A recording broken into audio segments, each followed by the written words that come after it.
The MISC Razor was it's a dedicated race ship, basically, by MISC company. Part of the law is that MISC has done a deal with Xi'an, and they're sort of using their technology. So this ship is very much a hybrid of the two styles. It's not overtly a MISC, you know, because we're used to seeing the sort of large, round, curvaceous shapes on the MISC ships. This is more of like as if we'd pushed it in more of a Xi'an style, basically. Myself and concept artists, we worked on the ship for quite a while, and obviously got it to its final form that people saw in the concept sale. And then it goes over to the art production team, and so through the weeks and the months that go by, generally just walking past or sort of look in and just have a nose around, just sort of see what the guys are working on. And Joe's, as far as I know, Joe's been working on it. So the inspiration for the art and design behind the Razor is primarily Formula One racing cars, but also there's elements of sports cars and hypercars in there too. I was also looking at Nathan Dearsley's MP4X, which is his McLaren racing car, which is quite cool to look at when I was doing that. The MISC Razor is basically similar to the Origin M50, so it's mostly a racing ship, but it still has some basic weapons to defend it himself. Yeah, this is like, if the M50 is basically a really good rally car, the Razor is like a Formula One or something like that. So it will be maybe a bit faster in straight lines, but the M50 is a bit more maneuverable. The Razor changed quite a bit whilst I was making it, and that's primarily because the animation metrics were incorrect. So it was a bit too wide when we first made it, so we had to make it a little bit slimmer, so the person entering the ship could actually put his feet and hands on the hull in the correct places. Obviously before he was walking through the hull of the ship, so when he opened the cockpit canopy, he was just clipped through the ship, and that would look a bit strange. The ship's a lot more sleek now, a lot more streamlined, but I think it's improved as a result. It's a lot more elegant now as a result of the changes. The Razor is basically using mostly the same human animations as the M50. So you get out from the side and you get in the same way in the cockpit, whether it's in gravity or in EVA. And in terms of animation, this is a bit different as well, because the cockpit is opening like in 3 different pieces. So this is really interesting. Like, there's no other ship having a cockpit opening this way. But this is pretty straightforward. This is not like a really complicated ship, but this still has new features that other ships don't have right now. Also, the initial concept for the canopy had the canopy opening up and down, like an airplane canopy, which is admittedly a little bit of a simple animation. I was quite keen to try and bring some more interesting animations into the ship. So what we have now is the canopy itself is made of 4 pieces, which all slide away into the hull, so it all retracts. So when you actually get inside the ship, it closes around you and kind of encompasses you in the ship. So it's a lot more interesting, visually for players. Maybe not so much for the player, but at least players like looking at the ship from a distance, that they can see that the ship almost transforms when you get inside it. So it's just a bit more exciting, a bit more has more energy behind it. So that was quite cool. In tech design, basically, well, it has been, as usual, working with all the different departments to make the ship fly, and it has been being sure that everything works properly, and then talk with other designers to see in terms of balance how it should fit in its hole, but still not be too good on one way or too bad on the other way. On outside of that, yeah, it's basically same as other ships. I wasn't really on the design part of it, but I've been helping to direct it in the right direction to be sure that it is as it was intended in the first place. We only have a limited amount of time to sort of get to our sort of final product, and there's always sort of areas that are a bit loosey-goosey and not fully defined, but the idea is that we'll give the art team a direction. They sort of know where they need to head. And as far as I'm concerned, it leaves the art team with enough creative freedom still to sort of embellish it, to really sort of work up areas, you know, the cockpits, how the cockpit opens.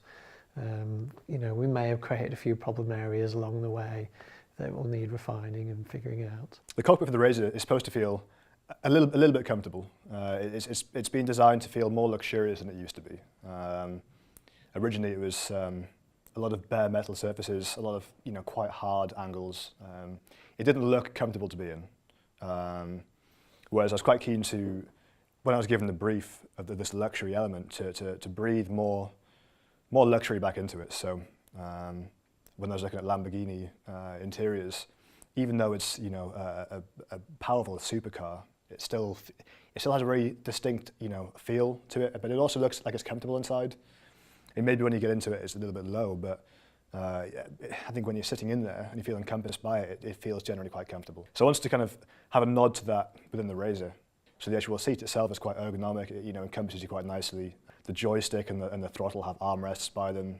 The surfaces within the cockpit itself have quite soft edges to them, so it doesn't feel like, if you kind of touch the surfaces of the ship, it wouldn't feel uncomfortable to touch.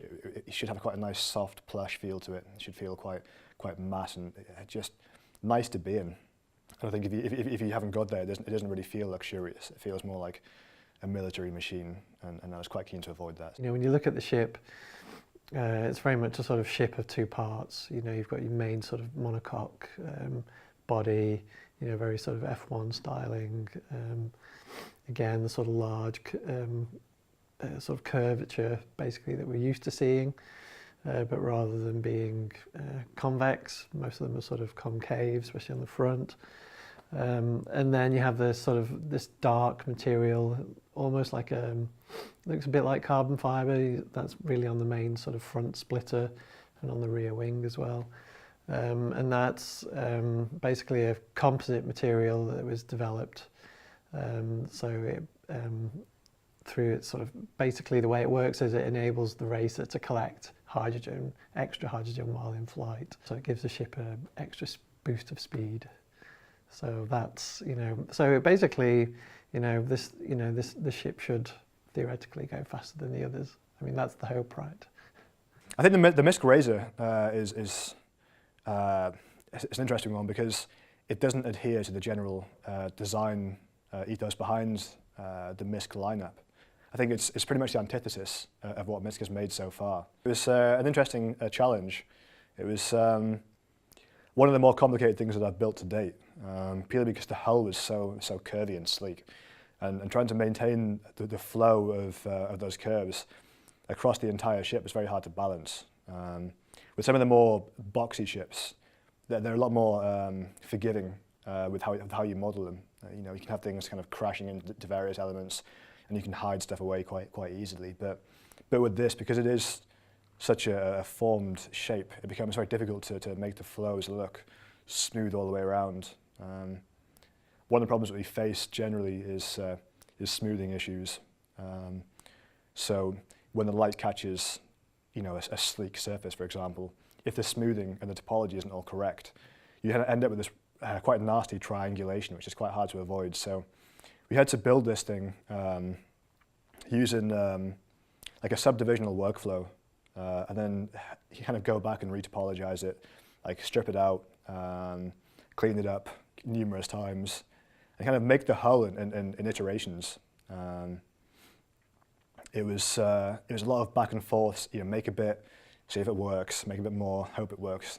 And it doesn't work, so I have to go back and remodel it again, and then go over it again and again, and say 10 different versions down the line. Then you finally end up with this really nice formed curved shape. But up until that point, it becomes, you know, I think until the end, it's quite easy to be a little bit disillusioned by it and look at it and think it's not working. And then suddenly, you know, within the last 10% of the production schedule, it comes together and it looks okay, and it's you know, you're quite proud of it at the end. But I think at first I was quite daunted by the prospect of making this ship, and I just hope that the fans are happy with it and that, you know, delivers you know, their vision of a racing ship too. It's looking great. It's looking, in some ways, even better than the concept art. So this is a ship that really turned out really well. this is interesting because this has been a long time that we didn't do such a small ship as well. So yeah, it's really a really sleek ship. In terms of MISC as well, this is kind of a new ship where previous MISC ships were a bit more industrial, whereas this one is really like it's a racing ship, so it's really sleek, and the cockpit is different from the usual MISC ship. It's a bit more modern as well, so it's really interesting for the manufacturer. So the principal focus of the Razor is basically the Murray Cup race. I think there are 2 other ships that are specific for racing. So this is our 3rd to the series. I think Joe has done an excellent job on the model of it, and so I'm looking forward to seeing what it looks like actually in game.